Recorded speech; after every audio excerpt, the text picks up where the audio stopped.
Hello and welcome to Let's Play XCOM UFO Defense, this time actually on Superhuman level.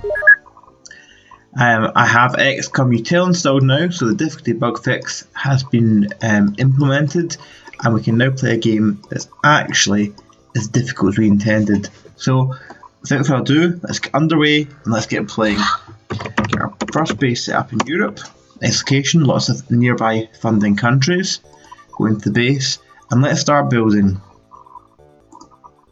What we need to do here is start to reconfigure our base to make it defensible.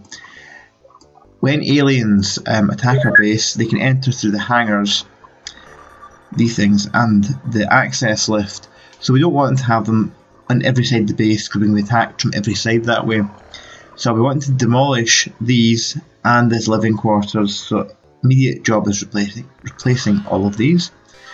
We'll actually want another set of living quarters on top of that as well. We'll want an alien containment as well, and we'll also want some general stores to store all the great things we're going to get from the aliens. Also build a large radar system to widen the ability to scan alien craft, and that's all we need to do in the building screen. We'll immediately begin our research to laser weaponry, because it's so much better than what we start with and doesn't require any ammo.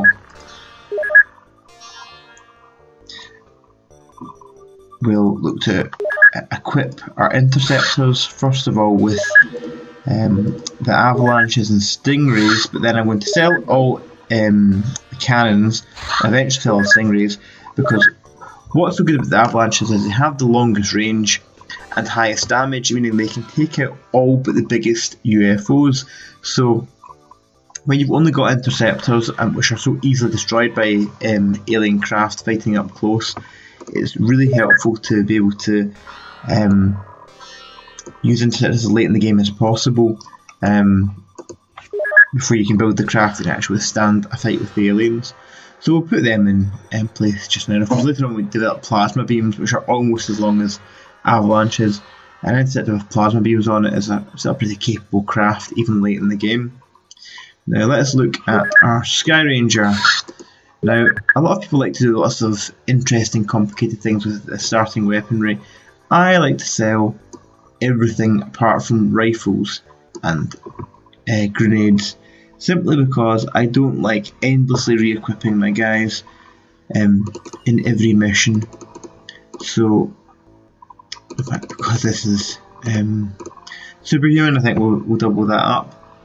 In fact, maybe we'll just stick all the clips on just now because we're getting more soldiers, more rifles anyway, so all of that is off. Let's look at clearing all this stuff out then.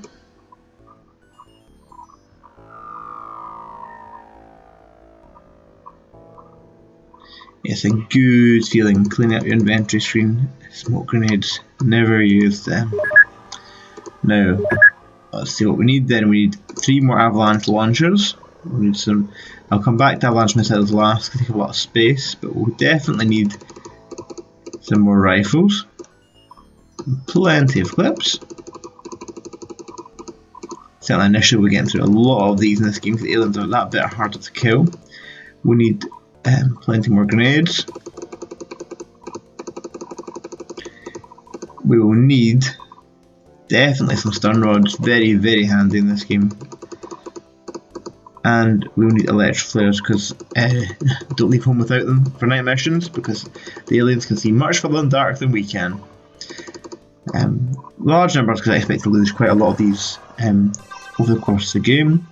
That's everything I need to buy, so now just fill up the rest of the general stores with avalanche missiles and we get 6 in. Of course, once we can sell off all the Stingray stuff as well, we'll have a bit more space. Now, we need some more soldiers, so I'm going to buy 12 just now. That's more than we can fit on the Sky Ranger, but it will have to do so now. I'd like to get another 10 scientists, which will help with the research. Research is going to be absolutely vital to having a chance in the Superhuman game, because the quicker we can research alien weaponry, research armour, all of these things will give us a fighting chance against the aliens, and especially getting to psionics as well. And I think we've done everything we possibly can until our other things arrive, so we'll just speed it up. Great. Quickly go and equip the Sky Ranger. Going to be having a squad of 14, so we made 14 of these, 14 of these, 14 of these, 14 of these. Can we get more rifle clips? No, we can't give everybody 2 rifle clips each, and I think, right, we'll just give everybody 1 rifle clip. That's nice symmetry to that. I'm trying to get through the game as quickly as possible in terms of video time, because I know from watching other Let's Plays, not everybody likes loads and loads of discussion about tiny minute things, but I will focus on things that I find interesting. But the setup part of XCOM can be a bit tedious if you've done it yourself. I watched it a lot of times, so I'm just trying to get through all of this as quickly as possible. Now I can get rid of all my stingrays, which is great. Look how little this is in this screen, because it's all nice and simple for what I'm trying to do, and I'll get some more avalanche missiles just to re-equip and shoot down UFOs.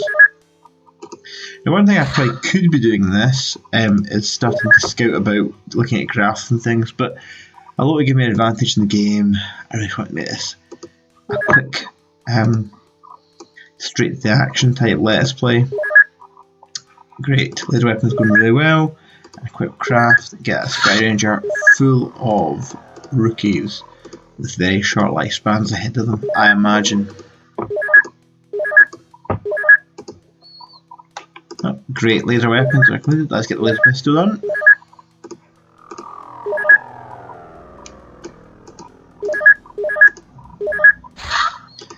Missiles, amazing. And our first UFO, let's intercept it.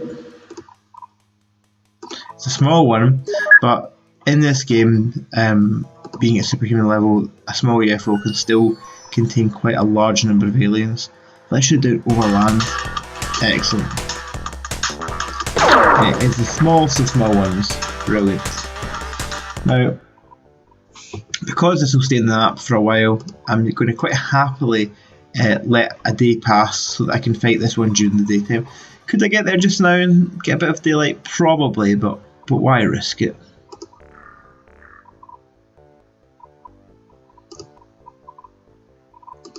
Ah, get some research in.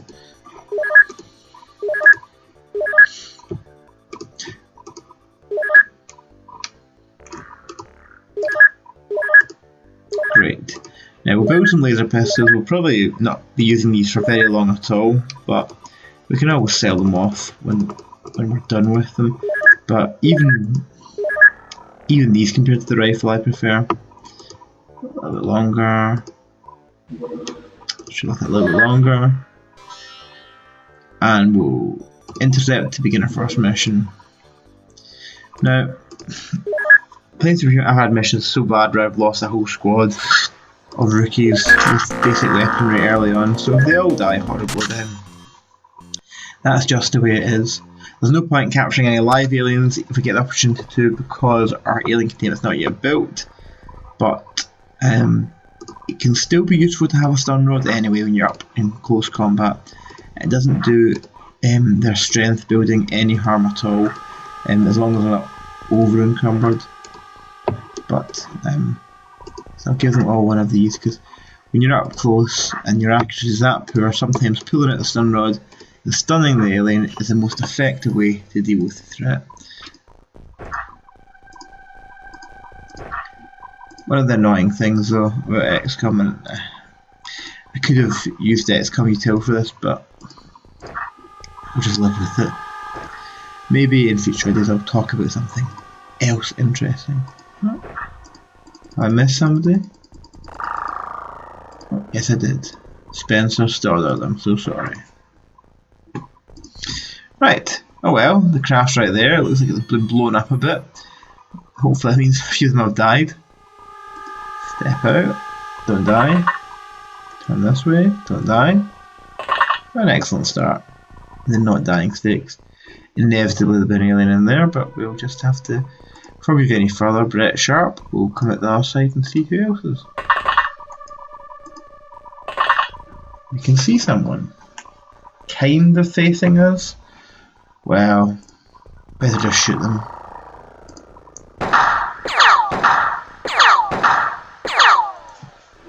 An excellent start. At least we can say that for one turn we were definitely completely winning.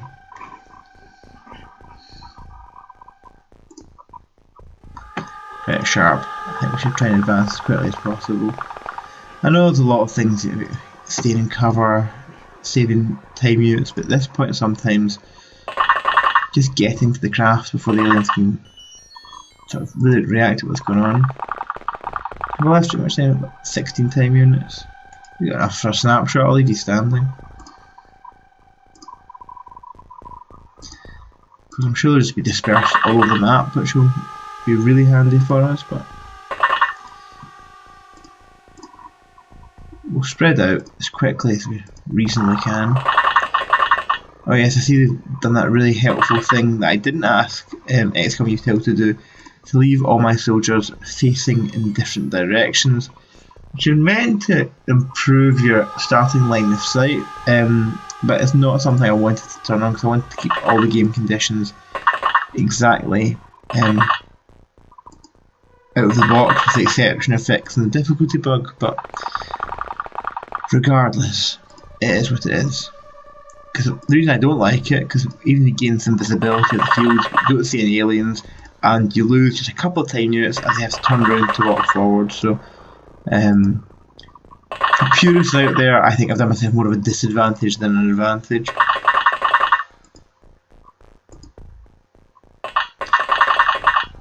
Now, wouldn't it be lovely if that was just the only alien in the craft, and then we just got the nice little click sound that you get in the mission complete screen?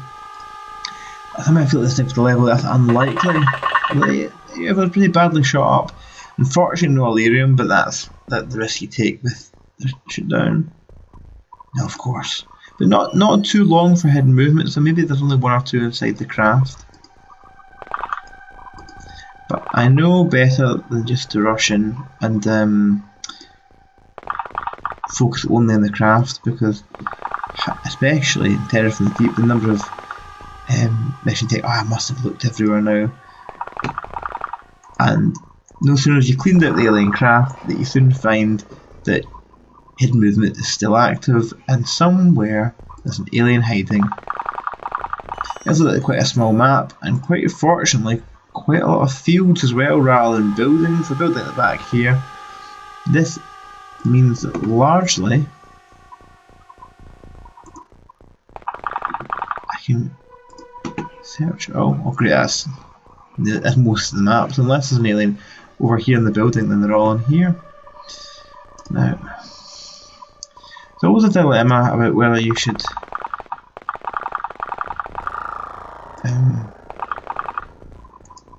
go in. I think it's I'll wait to look at two of them here.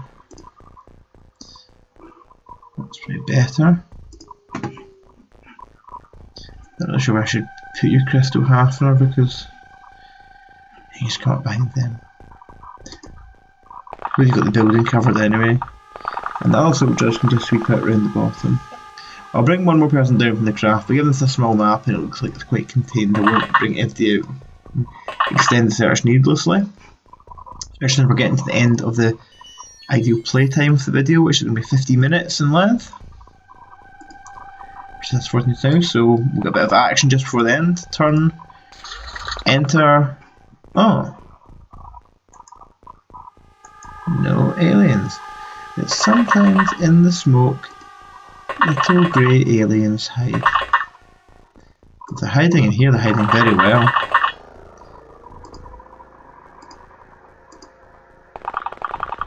That's what I mean about getting empty around the craft and then suddenly finding, oh, the alien's not here. Well, that's us just about at the end of the first video, so please join me again for part 2 where we see where the final aliens are hiding.